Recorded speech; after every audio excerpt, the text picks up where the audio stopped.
আসসালামু আলাইকুম। সবাই কেমন আছেন? আশা করি সবাই অনেক ভালো আছেন।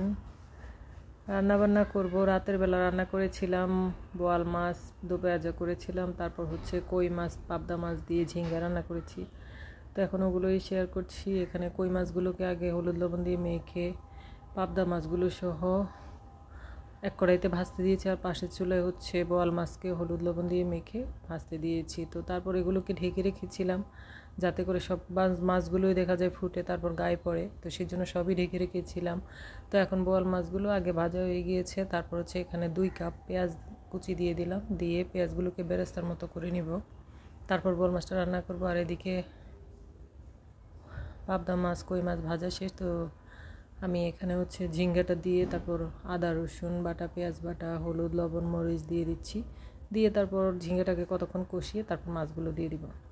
আর এদিকে পেঁয়াজটাকে কতক্ষণ পর নেড়ে দিচ্ছিলাম। নেড়ে না দিলে নিচেরগুলো লাল হবে, উপরেগুলো কাঁচা থেকে যাবে। তো সেই জন্য আমি একবারে কতক্ষণ পর নেড়ে দিচ্ছিলাম যাতে করে পেঁয়াজগুলো সব দিক দিয়ে বেরেস্তা হয়। আর এদিকে ঝিঙ্গাটাকেও নেড়ে চেড়ে দিচ্ছিলাম। ঝিঙ্গাগুলো অনেক কচি ছিল এবং ঝিঙ্গা দাঁড়িয়ে থেকে রান্না করলেই বেশি মজা হয়। তো কিছুক্ষণের জন্য ঢেকে দিয়েছিলাম, 2-3 মিনিটের মতো আর কি।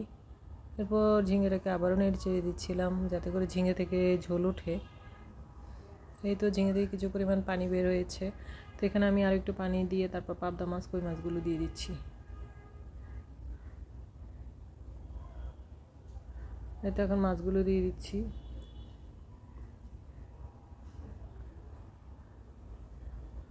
আর পাশে চুলে আমার পেঁয়াজের বেরেস্তাটা হচ্ছিল। বেরেস্তা বলতে ব্রাউন কালার করব যাতে করে বেরেস্তার যে একটা ফ্লেভার থাকে ওই ফ্লেভারটা মাছে আসে। ওই ফ্লেভারটা যদি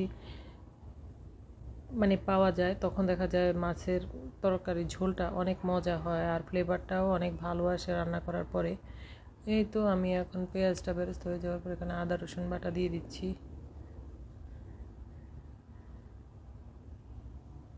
হলুদ লবণ মরিচ দিয়ে দিচ্ছি। এখন 2 চুলায় 2টো তরকারি দিলে অনেক তাড়াতাড়ি হয়, রান্না করতে অনেক সহজ হয়। কিন্তু একটা একটা করে রান্না করলে দেখা যায় অনেক সময় লাগে। তো যেহেতু 2 চুলা আছে তো সেজন্য 2টাতেই বসিয়ে দিলাম, দিয়ে রান্না করে ফেলছি।